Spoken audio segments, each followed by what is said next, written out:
Hey, you've been mentioning a lot about wanting to do a movie night in your theater, and I think tonight's the perfect night for it. I even brought over a movie. I got it for my grandmother for Christmas, but we can watch it tonight. Wolf of Wall Street. Yeah, yeah. That movie has the F-bomb more than any other movie.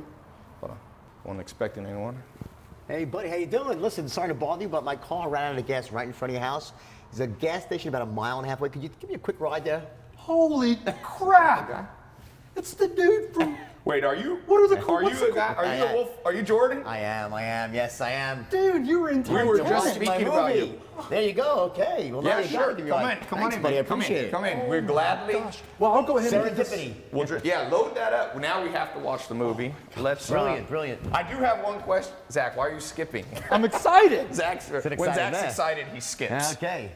So yeah, let's jump in the car. One of the questions I do, I've been when I saw that movie, I was like, could this possibly happen to one man? Is most of it like the parts that you probably are wondering if they're true? They are true. Some of the stuff's not, but most of the crazy the boat stuff. capsizing, the plane crashing, your aunt dying? All true. Yep. And look at Lamborghini. All right. Well, you know the scene with the Lamborghini, right? By the way, you should let me drive because. Wait a second. I remember that's the scene where you. What's the chance of it happening twice, right? There's no chance. I'm pre-disastered, right, buddy? You're a good salesman. I am, right? Believe me, you won't. I might drive this first. I might drive the first one, and then from next time once we there come. We go. I got to IOU. Was the true thing right? where it was true? But listen, it wasn't a Lamborghini. It was a Mercedes. So was it Quaaludes or what made him like? Well, it the was Quaaludes, but it was the original real Quaaludes, like these ultra strong Quaaludes from 1978 that had a delayed fuse. Long story, but it was a good one. Yeah. Do you remember trying to drive the Lamborghini or the Mercedes? I remember it like it was yesterday, but I also could say that I could pass a lie detector test. I don't remember hitting one car. So the whole scene where for you, you just went home and then you were like... I was like, thank God I made it home without I had no idea to this day I could pass a lie detector. I don't remember what happened. I really don't. You know what? Before we jump in we'll jump in the car, but afterwards, I want to ask you a couple questions. You can come on my little radio show. Come on, yeah, give me gas.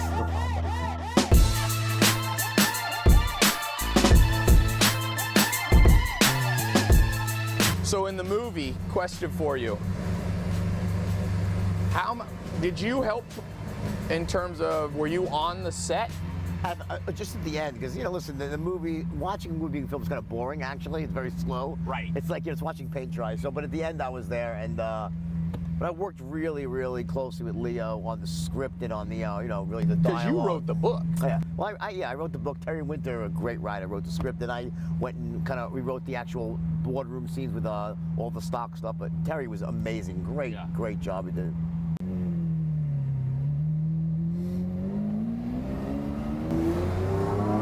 So now you're where? You're here in LA. Yeah, I'm by the beach, South Bay. Yeah. Nice.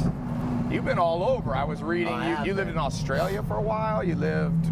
Obviously, you're from New York. I just got invited to Iran today for 4 days. Wow. There's speeches in Iran. Yeah. You gonna take that up? Yeah, absolutely. Why not? Right.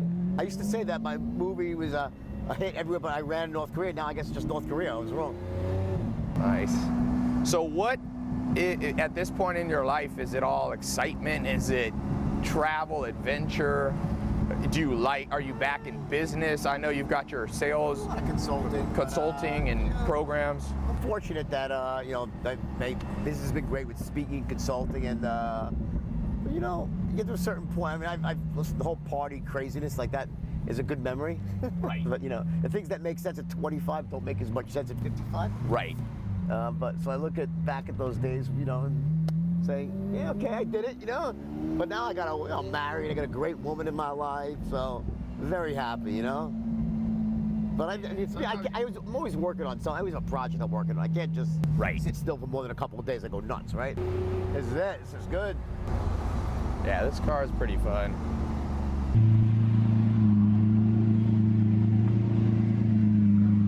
All right, that was a good drive. By the way, guess what is on the bookshelves here? Ah, there you go. This is a new one you wrote. It is, yeah. How many have you written? 3.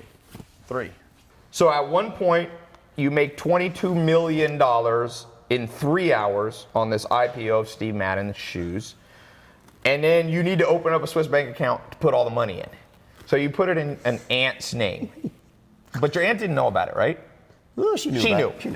But then you go on this boat and you get word that your aunt died. No. I got the timeline on. No, that's the movie. I mean, that's not. Oh, that's the movie. Okay. Now, all of those things happened, but didn't happen in that order. And the real Did version. the yacht capsize? Yes, the real version is much better. So in the movie, I'm on the yacht and I get news that my aunt died, and I have to go back. They have to leave, right? And I end up getting into the storm. That's not what happened. What happened was I had my yacht in Rome for a vacation. I was wanting to go to Sardinia, and I was addicted to Quaaludes in a big way, right? Cocaine, you name it, right? Every drug under the sun, right? And I got into this frame of mind that you sometimes get into when you take ludes, where short for Quaaludes, where I call it the movement phase. Yep. Like there's the tingle phase when you first take a Quaalude, your fingertips tingle, you feel euphoria. Then there's the slur phase where you slur your words and you say, well, okay, I love you, slurring is fine, right? Then you get into the drool phase where you're drooling like, but you're okay, drooling's good too. Is this kind of the Lamborghini scene in the yeah, thing? And then phase 4 is unconsciousness, right? However, there is a fifth phase, which happens once in a while, called the movement phase. That means you get like the drug-induced equivalent of ants in your pants. You can't sit still. It just so happened that as I was heading down the hill to Porto Vallarta, where the yacht was, I found myself in the movement phase, and there were white caps in the harbor. And when we got to the boat, the captain says, we can't make the crossing because there's a storm. And I said, I have to cross or I will die. Because I could not sit still. And I convinced the captain, unfortunately using my powers of persuasion. So this is where persuasion did you wrong, right? Correct. And I convinced the captain to take the boat because I said, Captain Mark, if we sit here, I will die in this. So I says, all right, we'll break some plates. I said, will we make it? He goes, we'll make it, but it's going to be really bad. I said, let's do it. It seemed like a great adventure, right? So I went up to the top deck, took 4 more ludes, fell asleep, woke up, and I was in 50-foot waves, and the rest, as I say, is history. 50-foot waves. Unbelievable. It was just a freak storm kicked up in the Adriatic, and we ended up getting rescued by the Italian Navy SEALs, which was amazing. And then what happened was they took us to Sardinia. So wait, not to interrupt you, but were the Quaaludes strong enough that you were sleeping part of the time when there was 50-foot waves? No. It woke you up? Because I've been in a big storm in the ocean. That'll wake me up. I was an expert at something called balance. Like I was treating my body like a human. I'm sober for 20-something years, right? But back in the day, I was like a Petri dish. I would take ludes to mellow out, cocaine to wake up. So I was balancing between ludes and coke that day. So I was awake for the whole. Very proud of that. Probably not the Buddhist meaning of balance. No, right, Probably exactly. not quite as much. So I was balancing, right? And so I was awake and loving it because I wanted this. I was so happy that the boat was going to sink because it was so expensive and I was so sick and I was like, this is great. And then like, oh shit, we might die. I'm like, oh, this is not so great. Then you remembered you were on it. Right. You're like, wait a second. Anyway, we got rescued. And then what happened was, so 7 days later, we all had to buy everyone new clothes because all our clothes went down with the ship, right? The only thing we rescued was the Quaaludes, thank God, when the boat was going down. They should have put that in the movie. No, I sent my friend down for those. They were in the downstairs cabin. I said to my friend, you have the ludes? He goes, no, they're downstairs. I said, Rob, you get the fucking ludes, So Rob runs down. He comes back, goes, the cabin's flooded. I can't. Fucking go and put a fucking snorkel on. Go down there, right? Sacrifice your life. Right. I need my ludes. They're in a hermetically sealed bag. Go. He goes, all right, you're right. He goes down there. Nothing. I go downstairs. He sees me standing at the top of the stairs with his pants down. His ankles, pissing on the carpet. I'm like, Rob, what are you doing? He goes, I always wanted to do something like this. I'm like, Rob, just go get the ludes, right? He goes downstairs. He comes back up. A minute later, I couldn't do it. I got shocked. The water's electrified. Oh. I looked at him and said, soldier. I said, you fucking, I don't care how bad, unless it's like. Did he get shocked while he was peeing? Yeah, no, while he was down there. Because it'll come right through the stream. I said, stream. you go down there. So he went, he goes, you're right. He goes, I'll do it. He goes, but if I die, get my wife a breast job. Just promise me. I said, all right, I'll do it. Get Mark. That's what he said? If I want my wife to get a breast job, pay for the breast job. So that was his, so not like the movie where you say, will you take care of my wife, no, Mr. he just Best wanted Friend? the breast Will job, you get her a breast? Why did he want her to have a breast job? She was bugging him for a breast job. He didn't want, he was cheap. So he said, if you pay for it, my death will be meaningful, okay? So he goes downstairs, comes back up with a bag of ludes and 3rd-degree burns and his hair up in the air, right? All right? And then 10 days later, here's the irony. So 10 days later, 10 days later, we go to the battleship first, right? And then we take some more ludes because it seemed like we should do that, right? And then we went to the Cala de Volpe Hotel, the world's most beautiful and expensive hotel, where you take an olive. It's like they have a guy with a microscope, $10 on your bill, right? So check that out there 10 days later, right? It's like $700,000 later, right? 700 grand was the hotel bill? I had to put 18 people. It was nuts, right? So anyway, I bought everyone brand new clothes, right? Now this is the second time because my wife lost her bag. The story can go on and on. I want to get to the point. No, keep going. Do not stop. Right. Here, no, keep going. This is great. Well, so what happens, my wife originally, when we were getting on the plane, the driver forgot to put bags on the plane. So I had to buy her new clothes. So before we got to the yacht, we stopped in Rome, went shopping, got her new clothes, and then those clothes went down with the boat. So the clothes sank with the boat. And then we had to get new clothes in Sardinia, right? And then you went, it was the hotel, the $700,000 hotel after that? Yes, after that. So then we had to buy clothes, but it was only like Johnny Versace. It was like peacocks. We were all purple and pink the whole week, right? So finally, the last day of the trip, right? I had this great idea. I said, you know what? If we bring all this shit back through customs, we're going to be hassled. My name was on a watch list already. I'm like, let's just ship it all back to DHL. All we need is a toothbrush and underwear because we're going on a private jet home. Great idea, right? So we all box up our shit. We send it off back to the United States. Next morning, we wake up, we go to the hotel, to the airport. No plane.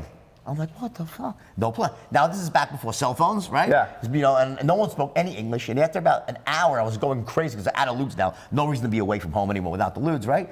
All of a sudden, some little Sardinian midget comes scampering up to me. Literally a midget? A midget comes and goes, didn't you guys throw midgets in the movie? That's exaggerated. We talked about throwing midgets. They threw midgets after I left. I was not involved in that. So don't hold me responsible. So anybody who's midget, do not protest this episode. Yeah, exactly.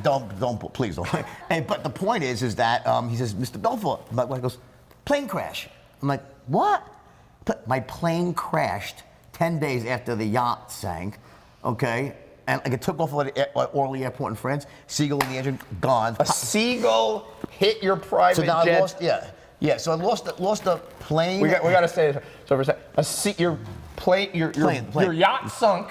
Then your engine got hit by a seagull. Yeah. So then pilots lived, thank God. Did you ever wonder if there was something in the past life that might have happened? So here's the thing. So well, no, I did make some great analyzations that day. So after that happened, we got stuck again with no clothes in Italy, and I had to get out of Italy at this point. So we took a plane to London, a commercial plane. We ended up in the wrong airport, Gatwick.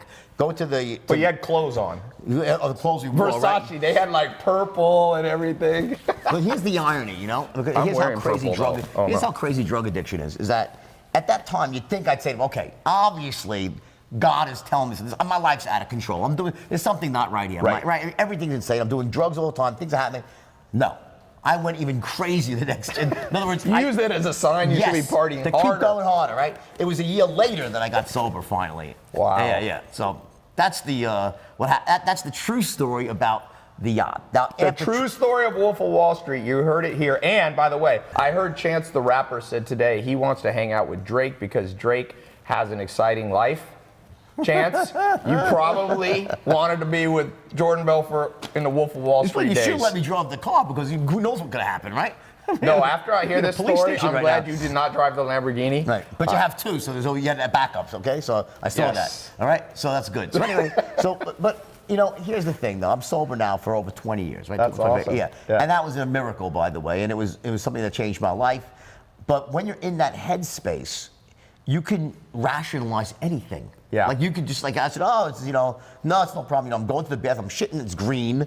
You know, my nose is bleeding. It's a disaster. Yeah. But you're saying, oh, it's not. It's my allergies. It's my you could just So. In addition to having this amazing life, you also are a master at sales. So people watching, I get a lot of entrepreneurs. Keep in mind that pretty much everything's about persuasion. At the end of the day, I mean, you're always selling yourself. But I mean, I think that there's so many people out there that have great ideas, great concepts in their mind, but if you don't know how to verbalize that or express it to someone else, it gets locked inside of you. You can't express that value, that greatness, and you end up dying with your music on your lips. It's a really frustrating thing to go through life that way. So now this is something pretty rare. I rarely do interviews with a ton of notes, but I found your book and story so interesting that I was like, I'm gonna do extra detail. So. You did homework, basically. I did homework. Well, I read the book. I try to read a book a day, and this was my book of the day. Okay. So, you're a best-selling author, as people know. The book, the movie was adapted from your book. Mm-hmm. Leonardo DiCaprio plays you. It was nominated for an Academy Award for Best Picture. It's an amazing story. It also has the most uses of the F word in any movie, 569. Is that right? It's either 509 or 560. What's- Over 500 plus. Was that because you are from New York and people in New York just swear a lot? Combination of New York and Wall Street together is a deadly combination. It's like the most common word is the F-bomb, except for the word the. So it's, neck and neck. If you would have had a sailor story, that would have been, you could have combined Wall Street, New York, and sailors. So for those people, I think almost everybody's seen this movie, but you worked at first for this L.F. Rothschild, working for a guy, Mark Hanna. And you got into the whole sex, drugs, and rock and roll world of Wall Street. Why'd you leave? Well, you see, the movie is a bit inaccurate in that sense that when I was at L.F. Rothschild, I was a trainee, right? Okay. And in the movie, it depicts me, being this sort of bright-eyed, bushy-tailed, ethical guy saying, "Can't we make our clients money too?" The Right. first day, and then the next scene, I'm in a strip club snorting coke, right? That's not quite how That it sounds like happened. Zach. Yeah, right. Where are you, Zach? That de-evolution of the human spirit took about probably 2.5, 3 years. So at the time, I was, a young, idealistic kid. I wanted to make a lot of money. I was married to my first wife. She was a great lady. But then my first day as an actual stockbroker was October 19th, 1987. Oh, wow. Yep, the market crashed, Black Monday. Black Monday. And I watched in shock and awe as the market went down 509 points in a single day. And Rothschild... Were people committing suicide back then? Any brokers jumping off? Yeah, one or two jumped out. They probably would have jumped anyway. But the point is If that they were just in a it's always a jumping jumper mood. here and there around the world, right? But the point is that Wall Street basically shut down for a time. And if you're probably a bit younger than me, I think you're definitely younger than me. It was perceived back then that this would be the beginning of the next Great Depression. That it wouldn't just stop there. It would cascade into the whole economy, and it didn't. So. But imagine back how scared and it was just Yeah. the fear was incredible that day. So baptism by fire, they call it. Basically, yeah. So then you go and you ended up at this firm. It was Oak. What was it? Oak Stratton or something? Oakton Stratton? Well, I went to a firm called the Investor Center, which was a penny stock firm, right? Okay. And that was where I, it was really the first time I ever sold stock, and I became the top broker the first day. I just broke all the records. Really? And then- In the first day you my broke first all the day- records? First day, yeah. So do you think you're a born salesman? Well, yeah, for sure I am. And there are people out there who are, born closers, born salesmen, far and few between. There are some. When that really means, though, what does it mean to be a born salesman? What it means is that you're actually running a strategy automatically Yes. inside. You're doing it. You're still following a script, but it comes natural. Automatically. But you don't realize it, but you are following a certain protocol that gets you to the same outcome every time. So that's really what a born closer is. So for those people watching that are entrepreneurs, want to learn sales, what did you do in that first day that you basically became a top salesman? Like, we're going to talk more about your whole sales straight line formula, but first day you didn't have time to implement a whole script. What do you do that most people don't do? Is it your tonality? That's one of the things, body language, tonality, taking people through features, not just features, but benefits. Like, what do you think you did that first day? Well, in fact, one of the interesting things you said, you didn't have time to put together a script. In fact, I did. Oh, you did? Oh, yeah. On day one? I took 3 hours to write one. See, I would never, this is something interesting thing happened many years later, this is relevant, is that when I was tested by some psychologists about my ability to close, they put me through a whole battery of these weird tests, and one of them was a mock sale where I had to close someone in an investment type of situation. It was being filmed. Was it like sell me this pen Well, kind no, of thing? it was they handed me some information on the dairy industry, and I had to then convince someone to open up an account at a firm to manage the money for the dairy industry, right? Okay. So they handed me about 10, 12 pages of information, right? And they said, take as much time as you want and, to study this, and let's see you close this guy, right? So I start reading it, I'm reading, right? I start writing down my thoughts.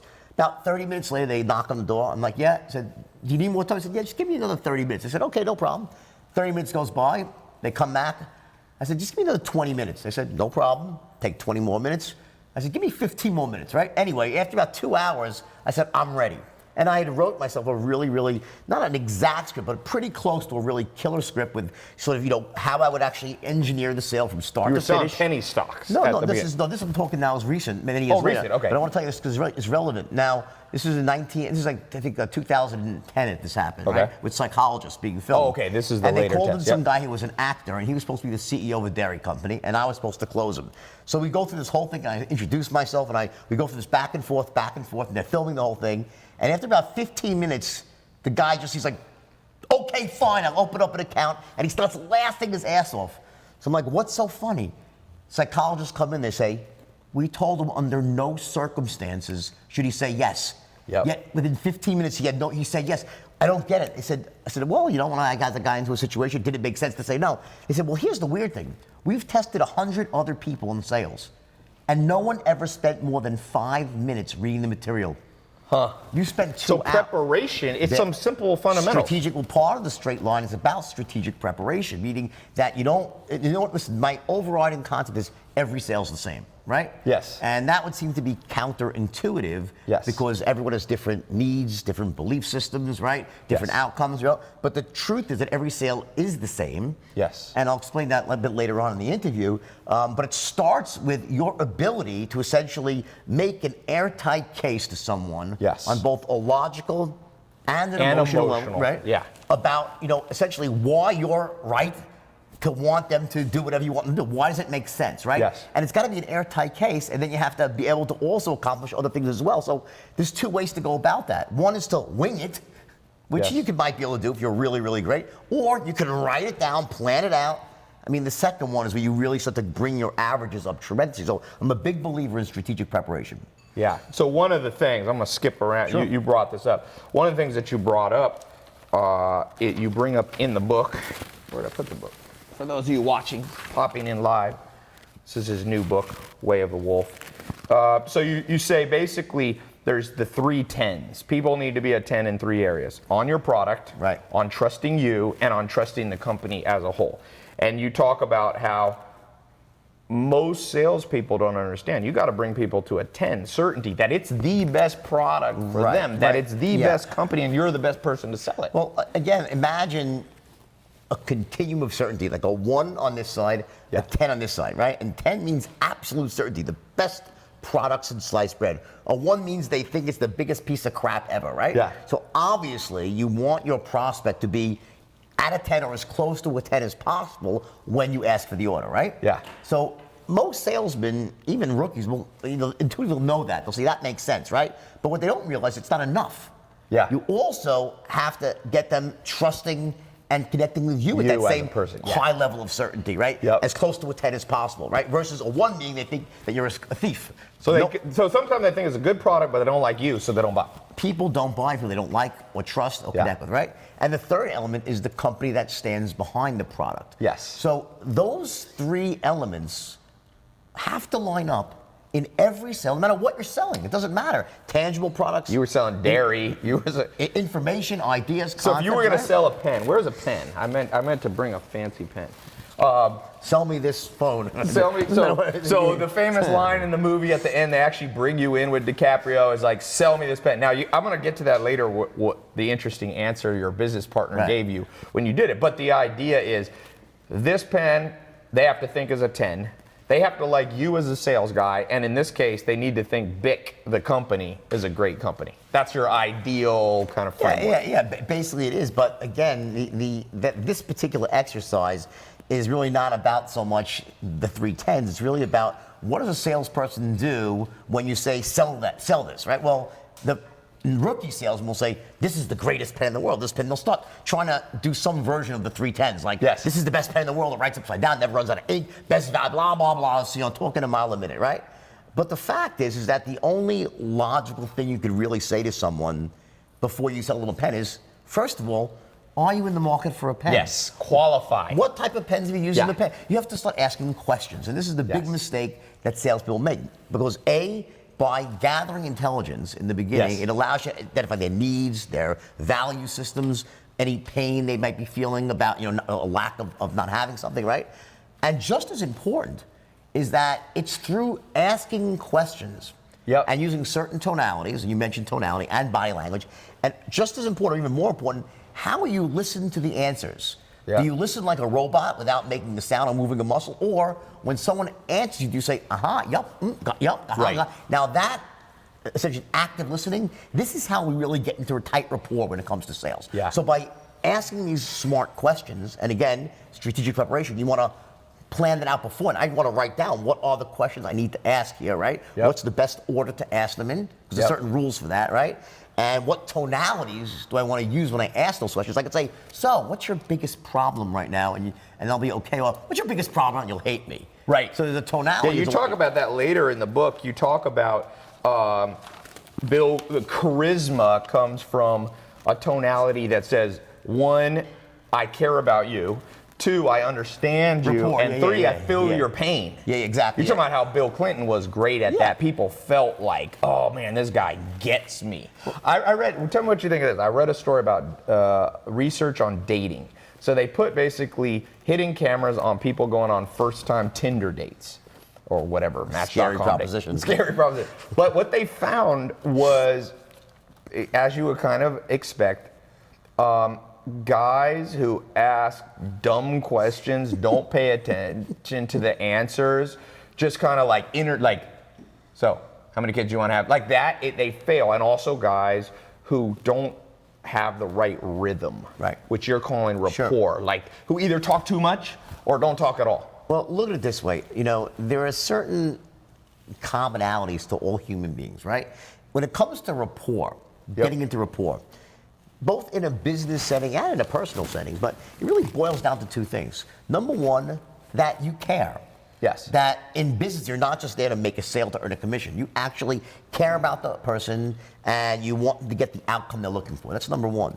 And number 2 is that I'm just like you. And not like everything you like, I like. That's disingenuous bullshit, right? Yeah. Like, you know, you see a fish in the well, oh my God, you like the fish island. You start bullshitting it up. Yeah. That's like not, Michael Scott in The Office. That's or ridiculous, something like right? that. I'm talking about something very different. I'm talking about that you speak at the same general pace they do. Yep. That when they answer a question like, yup, got, ooh, the interest that you say, yup, I get it, we're on the same page. Yeah. And it's almost below the surface, because here's the thing. Imagine, you know, you just meet a salesman, you're a prospect, right? And the salesman looks at you and says, you know, I really care about you. And you'll say, what the bullshit you care? You want to make it, the word, see, in the beginning, there's no words you can say, I care about you. Over time, of course, you give great service, you have a relationship. Yes, you can tell someone I care, and I've proved that. But in an initial contact, that's so disingenuous. So how do you get that across? Through tonality and body language. That's how you do it. Yep. So You know? why do you think, well, what is it about us humans that for the most part, sadly, we only learn through massive pain? Well, this is a truism for sure, because I think, you know, when it comes to values, right, value changing, I've done a lot of studying of that, you know, various types of psychology, NLP and stuff, and one of the things that they say is that, you know, there's either really one of 2 ways that someone really changes their values. One of them is through massive work and introspection through years of therapy, right? That's one way. The other way is with a painful event. Yeah. Something that happens to you and causes you to essentially reorder all the meanings that you've had from past experiences, how you apply meanings, and in that moment, you can make these dramatic shifts. That did happen to me. It happened to me when I went to jail and when I wrote my first book. You know, I had this moment where it just sort of, you know, I was able to really, really sort of become the person I was before it all happened. Like the kid that my parents had sent out into the world. I was a good kid. I was a great student. Never got in trouble. When I went down to Wall Street, I was idealistic. I didn't want to. So do you think it was the environment? You're idealistic. You get dropped in Wall Street. There's money flowing around. There's sex, drugs, rock and roll. It's just because I do believe. One of my mentors, Joel Salatin, told me that the system trumps individual self-control. The problem with that is that makes me a victim, but I don't believe in being a victim. No, not a victim, because you could have left New York. Well, here's the thing. So there's no doubt that the environment can be toxic to certain people, right? But to many people, it's not toxic. So obviously, I think with myself at least, there were some things inside of me despite my parents being good parents and despite me not getting in trouble before, I had certain insecurities. I think we all enter adulthood with certain insecurities. Right. And, you know, sort of not feeling that we're as great as we, like other people might think we are. So here's what happens. When, you know, we see it in Hollywood a lot and in the music industry where you have these young stars, they go like when Britney Spears went bananas for a while. Now she's normal again, great, right? So, you know, what happens is that, you know, when you're growing up and when you're in your early 20s and you don't have everything you want, you say, you know what, I don't have everything I want because I'm not successful yet. My life isn't the way I think it should be. So I understand that there's still pain and you can justify it. It makes sense. Yeah. But then what happens is when you all of a sudden become filthy rich and famous and successful, you still have all the pains and insecurities. Yes. So it exaggerates well, what no, was but deep now in. you're like, oh my God, wait a second. I have the success, I'm picturing it the way I want it, but I still don't feel good. And that's when the panic sets in. Huh. Because now you have So you got all that, but you didn't feel it? Well, what happened was when I discovered the straight line system, right, which is really the topic of the interview, is when I cracked the code for teaching people how to close. Yeah. That was the game changer, right? I had stumbled upon a niche in the market, right, which was selling $5 stocks to the richest 1% of Americans. And no one had ever done it before. And that was a really lucrative niche. But what enabled me to build Stratton was I came up with a new way of training people how to close. And that system, the straight line, was so powerful and effective that within days of inventing it, it allowed me to take any human being, any old, young, regardless of their race, their age, their creed, their color, their socioeconomic background, their educational status, didn't matter where they came from, could have been Harvard or Hell's Kitchen. I could take them in a couple of days. Even if they weren't natural salesmen? Absolutely not. That was because you talk about it in the book, you took people in weeks and made them into the people that world-class closers, right? And the point, and to bring up that whole idea of a natural salesperson, what I essentially did was I was able to take the strategy that I was using automatically, slow it down, and put it into a step-by-step formula that could be essentially transplanted and inserted into anybody else with just a little bit of work. And to this very day, I still teach it around the world. And it's what it does for people, it changes people's lives because there are so many people out there that are brilliant, talented, hardworking, success-oriented. Good businesses they've launched. But they just don't have that ability to get their point across. And what happens is, look at it this way, every idea has a certain intrinsic value, right? Mm-hmm. But how someone else perceives that value is either multiplied or divided by the person who's explaining it. Yeah. So if I explain the idea, they're gonna think it's a great, if someone who's terrible at selling, they'll think it's a shitty idea. Yeah. So imagine, I said this a minute ago, all the people out there who are these brilliant, hardworking, smart people, they wanna make money, they wanna provide for their families, they wanna help their parents, their communities, right? Great intentions, and they have great ideas, but they lack this one skill and they struggle. Yeah. And to me, it's the craziest thing because here's the thing. It's learnable. It's a learnable thing. But it's not, it's one of those things they should have taught us in high school. They should have junior high. I always say if it's important, they forgot to teach it to us. One of the best clips on the internet, you should really play this. Play it later on, right? We can cut to this. Warren Buffett was doing a speech with Bill Gates about maybe 10 years ago. And he was asked by a college student, what can we do as students to make ourselves more valuable in the workplace? So you'd think Warren Buffett would say, learn how to pick stocks, learn how to investments, whatever he would say, right? Not what he says. He says, go out and take a course in sales and communication. Yeah, he did. Dale Carnegie changed his life. There you go. And that was the point. Because he took that. He says, I took Dale Carnegie, changed without that. You know what he'd be without that course? Yeah. He'd be the richest money manager in Omaha, Nebraska that no one ever heard of. Yeah, and he met his wife that way. The love of his life. Because without the ability to influence and persuade, you can't put yourself out there into the world and be known for what you really are. Yeah. And we're going to put a link, by the way, tylopez.com/wolf. So if you go there, we're going to have links to more advanced stuff that Jordan does. And so yeah, tylopez.com/wolf. And that will take you right to this. And of course, I recommend you can buy this book. I read it word for word, cover to cover on last night before you came. Excellent. So let's go into this for a second. So in terms of, there's so much here. Let's check out all these notes. I want to get to the most important things first. We talked about. We got the drugs out of the way, which is the most. We got the entertaining stuff. We got the boat. We got the plane crash. I like this thing that you say, like human communication is 45% tone of voice, 45% body language, and only 10% words. Yeah. And what you said is, you know, people are kind of logical but very emotional. The tone of voice and the way that you look in terms of body language, that's 90%. That appeals to the emotional side of the brain. And then you need to have good words that are logical. So what's a practical body? Because people love body language conversations. Well, let me just back up for 1 second here. In terms of this idea of 45, 45, 10, right? That's been around for many years, many different studies about that. But here's the thing that you need to really understand. It's important, is that I'm not saying that the words don't matter. They only matter 10%. In fact, the words matter 100%. When you're speaking.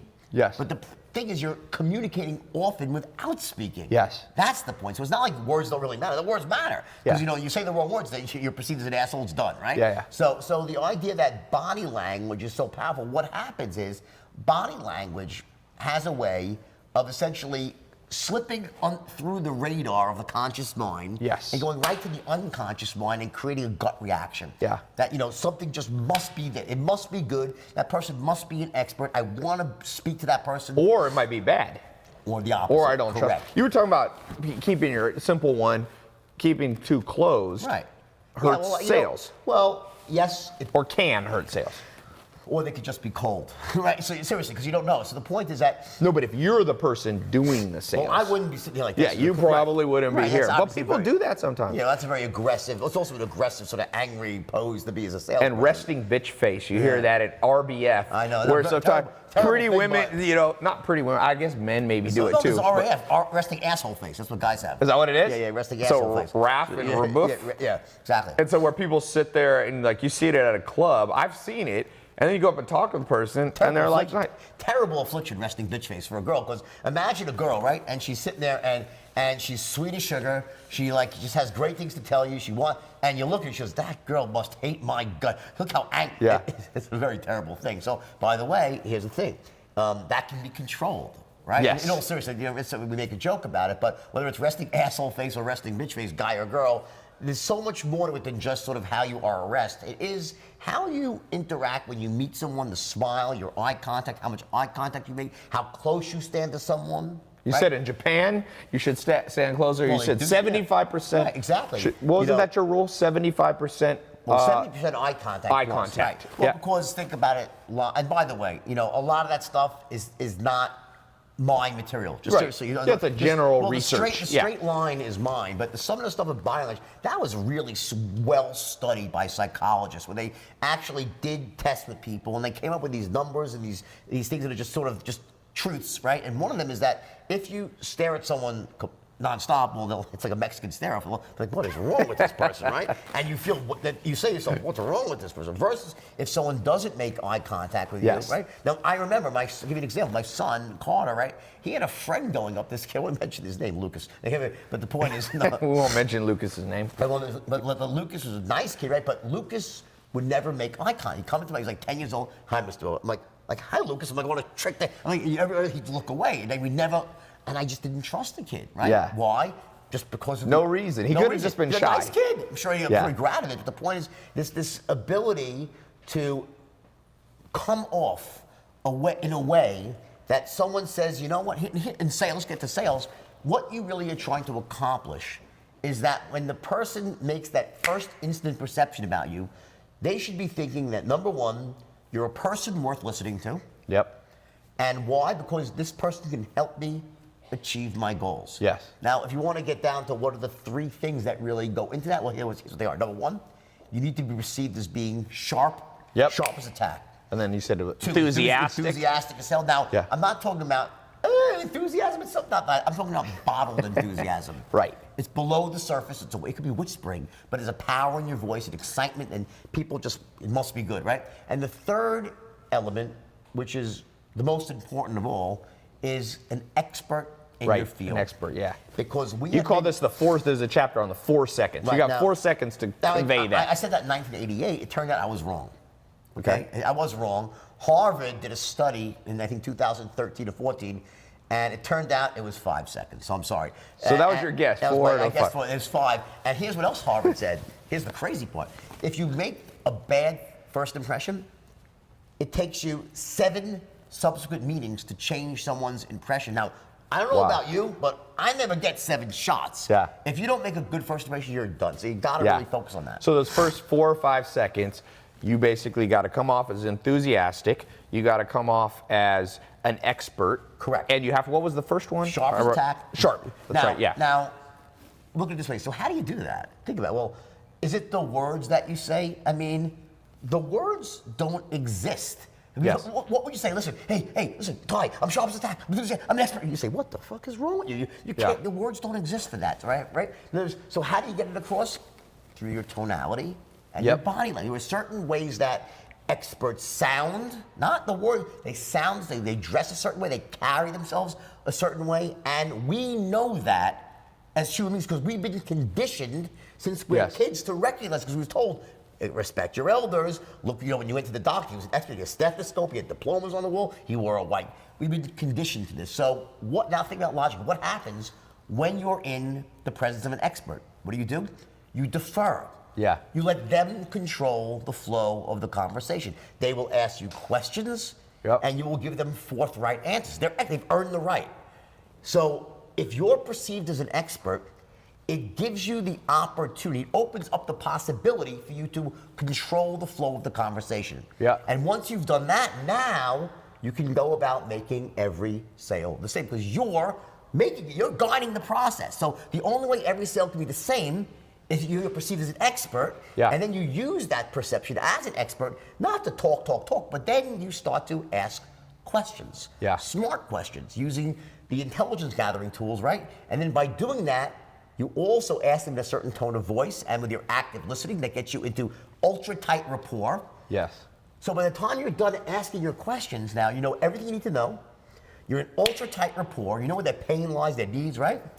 Now you can present your solution. So you have this see what I'm saying is the steps, and it all starts to go into this sort of straight line. We do this first, this second, this third, and guess what? This is really easy to learn. Yeah. Once you break it down like that. You said 6 weeks it took you? 3 weeks? No. To take a beginner and teach them the straight line? A couple of days. 3 days, okay. And listen, I took these kids who couldn't close a fucking door, literally. Yeah. They were so bad. I mean, the average IQ was Forrest Gump on 3 hits of acid. This is not the deep end. It wasn't the deep end in the gene pool. Yeah. They weren't rich kids. They weren't kids who went to Ivy League schools. There wasn't an Ivy League diploma among them. These were kids, they were lower middle class kids from New York and Long Island. They were kids that weren't told by their parents they were capable of greatness. Yeah. And any greatness they naturally had in them had been basically beaten down, conditioned out of them since they were born. First by their parents, then by their teachers, by their own friends, by their experiences from not feeling special, not acting special. By the time they entered my boardroom at 19 years old, 20, they'd been conditioned to survive, not thrive. Yep. Once you're in that spot, what happens is that you have these beliefs that are supported by it. You end up start off as this perfect individual day one. You're 20 years old, you're like already crammed down with all these limiting beliefs and stuff. So they came to my boardroom, and by teaching them the straight line, it reordered all their beliefs, because I gave them a skill set that changed them who they were. It made them more effective. Yeah. So it can't just be I'm going to act effective. No, you have to actually be effective. So the beauty of the straight line system is that it's a skill set. It does change how you can communicate. It makes you a very powerful communicator and allows you to get the result that you want. So when you start getting the results you want, what happens? It starts to reinforce better. You become more confident. Yes, and then that feeds on itself. Where does confidence fit in? You talk about being sharp and enthusiastic and perceived as an expert. Is confidence kind of part of, would you consider that part of the enthusiasm and the sharp? No. Confidence is entirely different thing. So confidence there's 2 phases of confidence, right? It starts off with acting as if. No one starts off confident. I don't care who you are, okay? The first day, when you trust, you're not gonna be confident, you're not gonna be an expert really, right? But you need to act as if. I would tell my guys, my kids back then, act as you're a wealthy man, rich already, and you'll become rich. Act as if you have the answers, and the answers will come to you.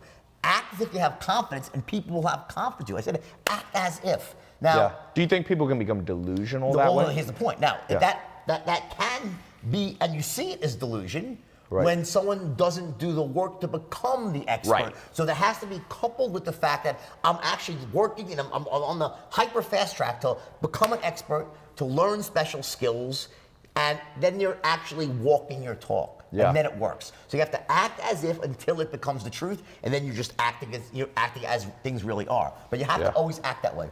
So you think so? So basically, some people don't do the first part, which is get that initial catalyst, that initial boost to say, you know what? I'm not rich yet, but I'm going to dress like I'm rich. I'm going to talk like I'm rich. I'm going to get up and work like I'm rich. Here's an honest question, right? You're an online, personality. Right? You have a huge business, huge following. Let me ask you this. Truthfully, let's say that I stripped every dollar you had and changed your face. No one knew your name, and you were to start right now. Could you build it all back up again? I think so. Of course you could. You know why you could? Because you're still you. You have the skill sets, the talent.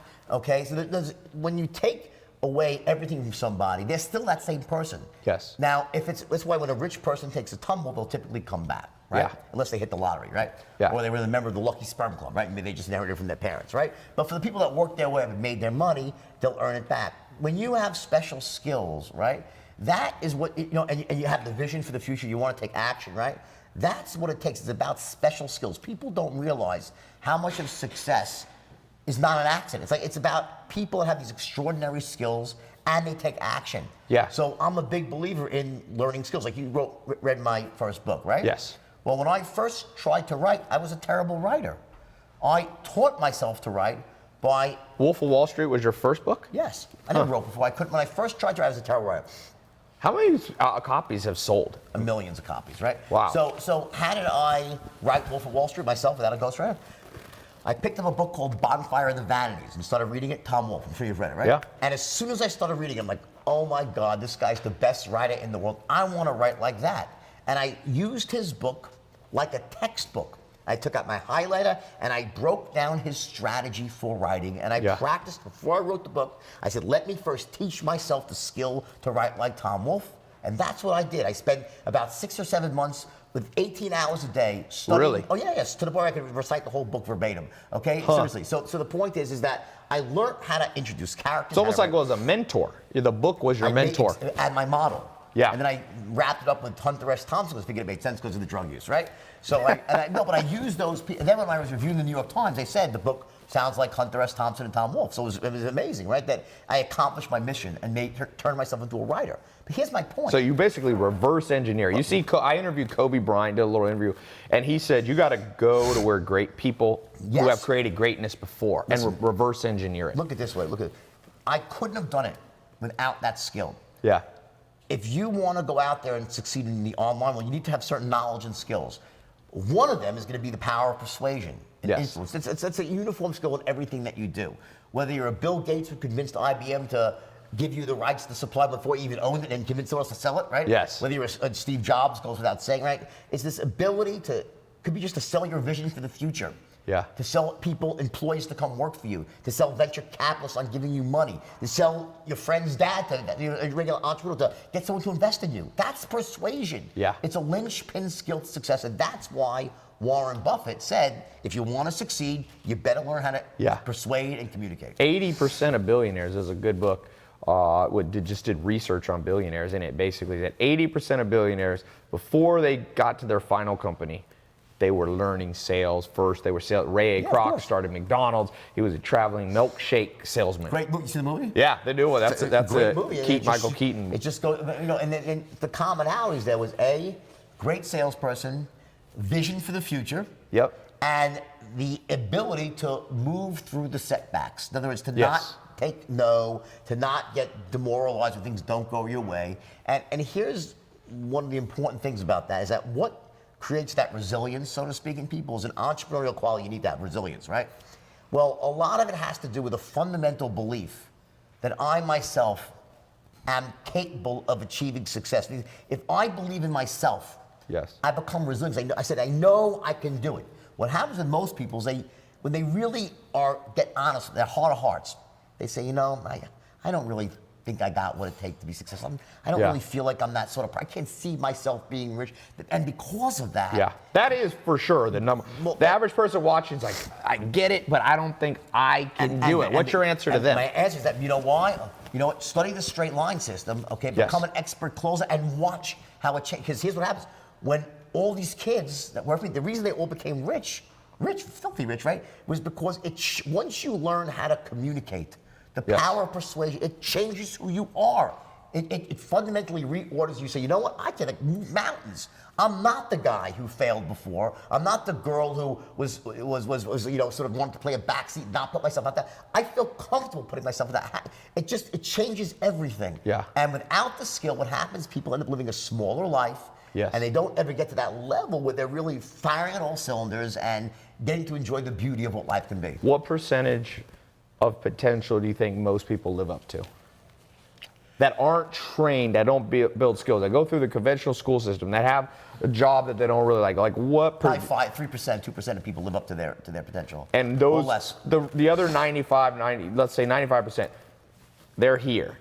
How much, if you were able to train them and they were to be able to get the right mentors, how high do you think this thing could go? 20x, 30x, 5x? Now remember this, how you define success is very different for every person. Mother Teresa was probably one of the most successful people in the world and had no money. So let's talk about success in terms of money. This is a business segment, right? We're in business. So in that sense, assuming you have all your intellectual faculties, right? It would be impossible for someone who's really committed to becoming wealthy and was willing to do the work, to learn the skills. It's almost impossible not to succeed. How big is a question? How long it takes, another question, because some of it's luck, meaning it might happen in 6 months or it might take 3 or 4 years. When I got out of jail, everyone was saying, oh, you're going to be rich again. And I was like, yes, that's true, but it might take me 5 years. Yeah. Because I'm not cutting any corners this time. I'm not going to sacrifice my ethics. Yeah. I'm going to do it right. I'm going to do it every step by step. How did that feel? You step out of jail. You had seen it all. You had yachts. You had private jets. You didn't even care if your yacht, you had so much money, you didn't care if the yacht went down. How does it feel because a lot of people watching, you have to start over. So you walk out of jail. What's the feeling emotionally? Are you a little scared, completely confident? What's the state of mind?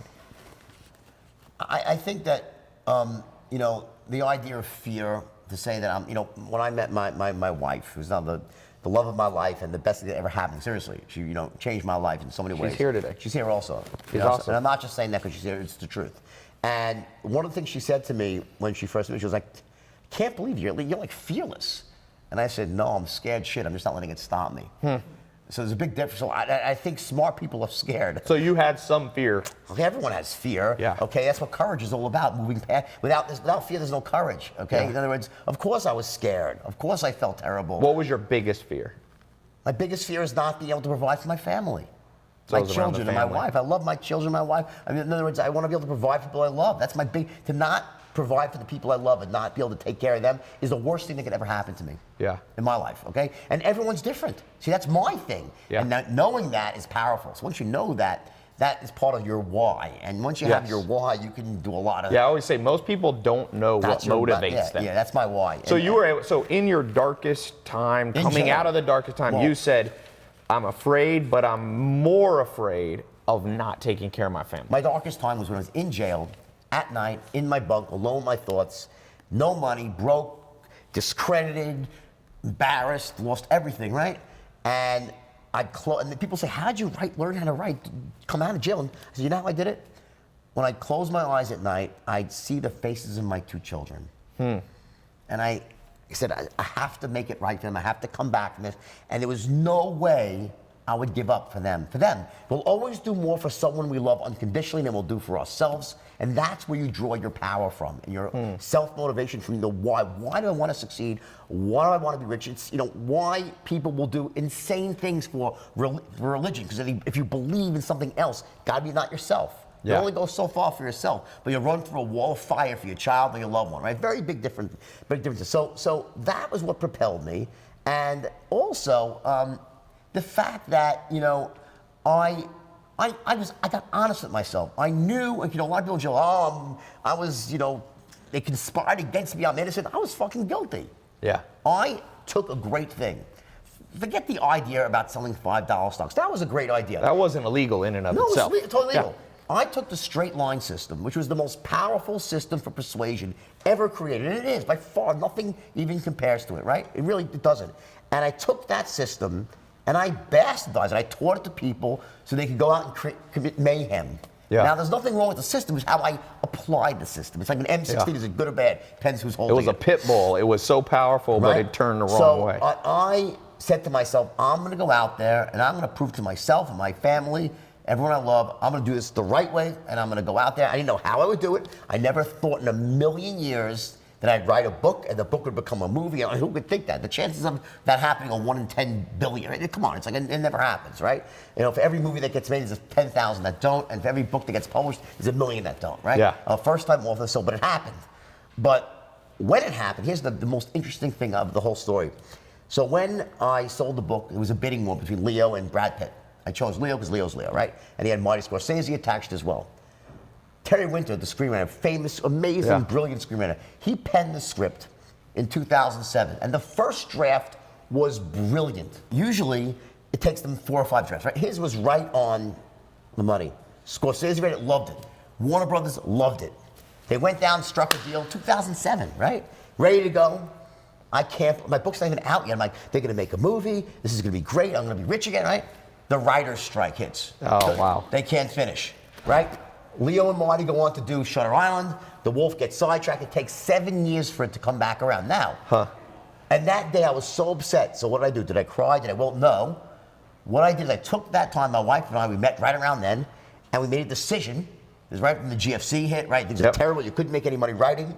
And I said, let's go into the speaking business, build a business together. And we started a business together. We built this big business around the world, speaking and mentoring, coaching, right? Around the straight line. And by the time the movie came back around, I was wealthy. And Leo's like, what the hell happened? You were broke? I said, well, he looked at the straight line. Marty saw it and said, oh my God, we got to change the movie. The original movie ended with me in jail. They changed the third act to reflect what happened in my life. So I changed my own life story as it was happening through hard work, perseverance, and vision. And that's what I could say to anybody who's watching this. It doesn't matter where you are in life. If you're willing to put one foot in front of the other, but you gotta have the skills. Yes. It doesn't happen without the skills. Yes. Whether it was writing a book, anything you do, there's always gonna be a certain set of skills you need to be really high level at to get what you want, the outcome you want. One of them is always going to be persuasion. So study the straight line. It works. It teaches anything. Yeah. So for all of you listening, watching, tylopez.com/wolf is going to take you where you need to go to get the straight line system. Also, as we wrap up, I just want to remind you, Way of the Wolf, Jordan Belfort, is his 3rd book. I read it. We need 8 hours to go through this. I'm actually going to we're going to record a little special module off air here on for those of you who are in some of my programs too, because I want to talk on this objections thing real fast. That's, by the way, one of the best aspects of the straight line. Yes, how to overcome, because that's you go to sell something and people go, I'll buy it later, or I don't have enough money, or Well, let me think about it. Let me call you back. Bad time of year. It's Groundhog's Day. It's Christmas. Fucking, leap year. Right? There's always a reason why. And the thing is that what trips up most salespeople is that they don't really understand what objections are. Right. People say there's stalls. Okay, fair enough, right? The smoke screens. Well, for what? What is it really a stall? Here's the truth. What objections really are. Objections are smoke screens for uncertainty. Yes. When someone, remember those 310s? Yep. They must love the product. Yep. They must trust and connect with you, and they must trust and connect with the company. Well, guess what? When you ask for the order for the first time, let's say they don't really trust you. Yep. What do they say? Sorry, Ty, I don't trust you. That's very rude. They'll say, it sounds good, Ty, let me think about it. Yes. See, they don't tell it. It would be nice, it would be a great world if your prospect said, listen, Ty, I don't trust you. I don't distrust you. I'm like in the middle with you. Your product seems good, but I'm like a 7 on the certainty scale. And the company, I'm at a 4. So make me more certain. Right. People aren't even that logical. They're just going from the gut. They don't realize it. It's all bubbling below the surface. And they want to be, so it's a circuit breaker to say, you know what? It's a polite way. Let me just say, let me end this call now. Say, it sounds good, Ty, let me think about it. Yeah. Now the salesman, the novice will say, I better be nice now because this way I can get a call back and hopefully close them later on. When the fact is, they're just not certain. So how do you handle objections? Well, first of all, wait, I want you to hold this because we're going to record we're going to stop the live camera. All of you who want to hear this, go to tylopez.com/wolf. We're going to have the links to get the straight line system, to get the video we're going to do a little module on objections, and it will have a link to Jordan Belfort's book. So this public interview, I know you got a lot of value. But I want to give your guys people special on the straight line system. We'll give them a big discount. Yeah, we'll put a discount link on tylopez.com/wolf. But I'm gonna tell you, this is one of my favorite interviews. Me too. This was good.